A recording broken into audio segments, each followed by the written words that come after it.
गिबियावनो बयनिसिमबो जोंनि बड'लेण्ड रादाब आरो बड'लेण्ड रायजों जेसेबां जोंनि बे बर' निउस नायगिरि बिथांमोननिसिम आं गोसो गोरबोनिफ्राय आंनि खुलुमनायखौ जासिहरग्रोबाय। दिनैहाय आङो नोंथांमोननि सिगाङाव मोनसे गोजोनथाव रादाब बा गोजोनथाव खौरां फोरमायनो आखायाव लादों। दिनै जोङो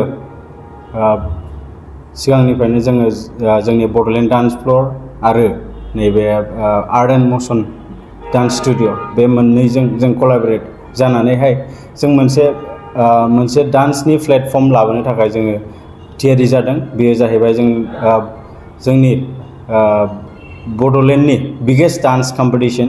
बेवहाय जोङो बेखौहाय जायखौ होनो बड'लेण्ड डान्सिं स्टार, देग्लाय जोङो सिजन 4खौ जोङो खालामनो थाग थियारि जादों।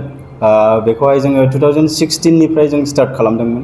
2016आवहाय जोङो बड'लेण्ड डान्सिं स्टार सिजन 1खौ जोङो स्टार्ट खालामबाय आरो 2017 आरो 18 सिमावहाय जोङो 2018 सिमावहाय जोङो सिजन 3सिम खालामनानै माखासे जाहोननि थाखाय जोङो गेप थाथ'नाय जादोंमोन। लोगोसे बायदि बायदि जाथाय जेरै कर'ना जानानैहाय जोङो बेफोरखौ दोनथ'नाय जादोंमोन। बिनि उनावहाय दा जोङो फिन देग्लायहाय 2025 मायथाइयावहाय जोङो बेखौहाय सिजन 4खौहाय खुंफुंनो थाखाय थि खालामनाय जादों। दा जोंनि गिबि अडिशन बेखौहाय जोङो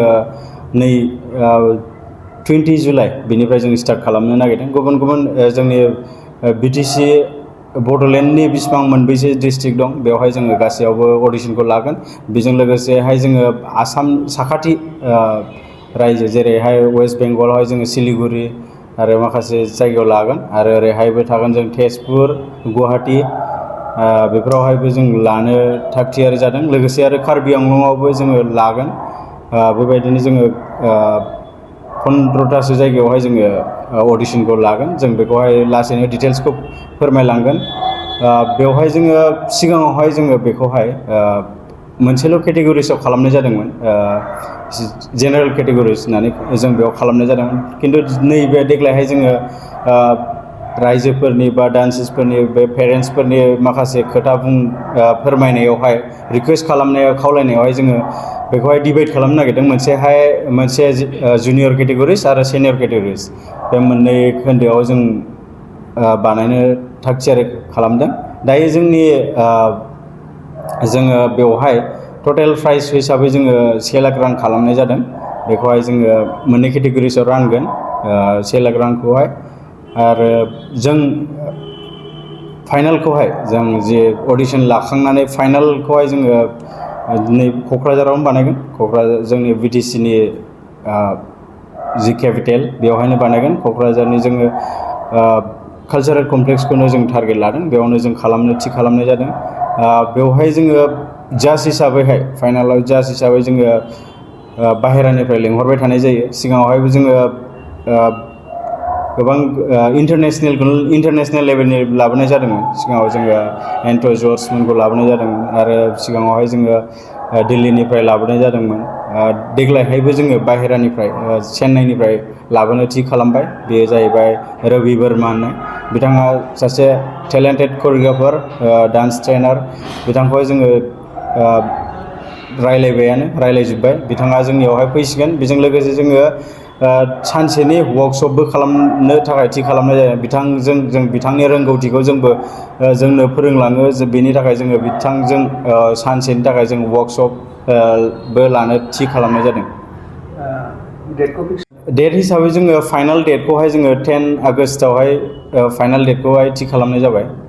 अडिशननि रेजिस्ट्रेसन प्रसेस बे माबायदि? जोङो अडिशनखौहाय जोङो रेजिस्ट्रेसन फिस हिसाबै जोङो 499 बिदि खालामनाय जादों। रेजिस्ट्रेसन फिसआवहाय अनलाइन एबा अफलाइन? जोङो दा अनलाइन जोङो दा अफलाइनाव थादों। जों अडिशनखौहाय जोङो डाइरेक्ट अन द स्पट अडिशनावहाय जोङो रेजिस्ट्रेसनखौ लानाय जागोन। बेखिनियानो। बेयाव बर'फोरनि अनगायैबो गुबुन गुबुन हारिनि मोसाखावरिफ्राबो बेयाव बाहागो लानो हागोन? बेवहाय जोङो इन जेनेरेल नों बर' जा, जिगायानो जा, जेखि जाथियानो जा, जेखि जायगानियानो जा, बयबो पार्टिसिपेट खालामनो हागोन जों नट अनलि बिटिसिल' नों इण्डियाल' नङा बाहेरानियाबो लानो हागोन बेफोरबायदि जोंनावहाय जों बे सुबिदाखौ होगोन आरो बेफोरनि सायाव गासिबो सिस्टेमनि मोसानायफ्रा बेयाव बाहागो लानो हागोन नामा?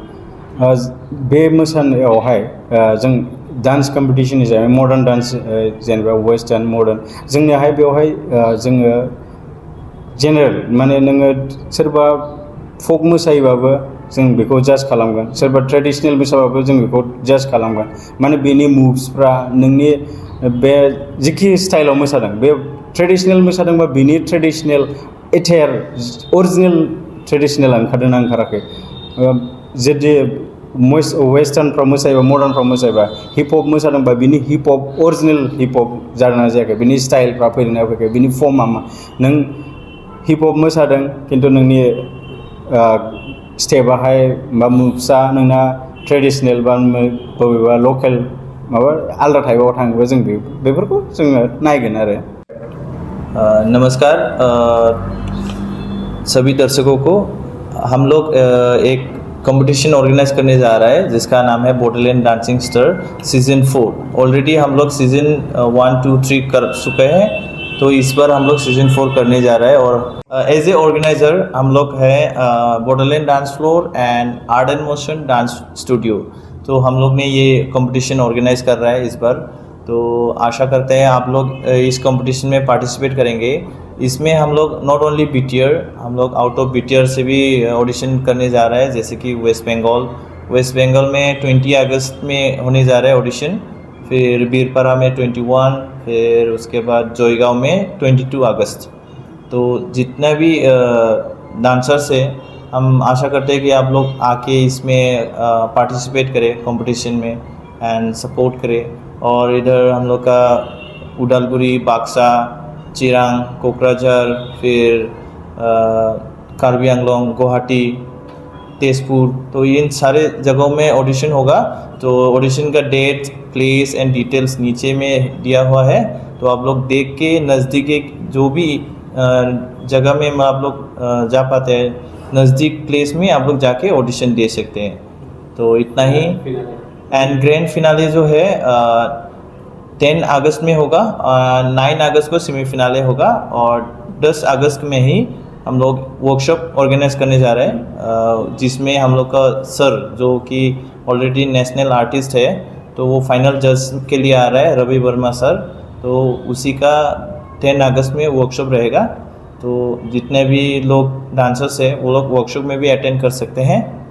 तो और रजिस्ट्रेशन फ़ीस जो है हम लोग का 499 रखा है। तो बस इतना ही। रजिस्ट्रेशन का प्रोसेस कैसा रहेगा? रजिस्ट्रेशन का प्रोसेस आप लोग नीचे दिए गए कॉन्टैक्ट में आप लोग डिटेल्स ले सकते हो और ऑन द स्पॉट होगा जहाँ पे ऑडिशन होगा, ऑडिशन प्लेस में हम लोग रजिस्ट्रेशन फ़ीस ऑन द स्पॉट लेके फिर ऑडिशन होगा।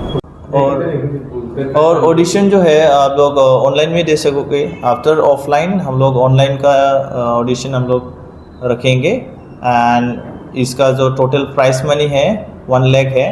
और कैटेगरी हम लोग ने डिवाइड किया है junior category and senior category.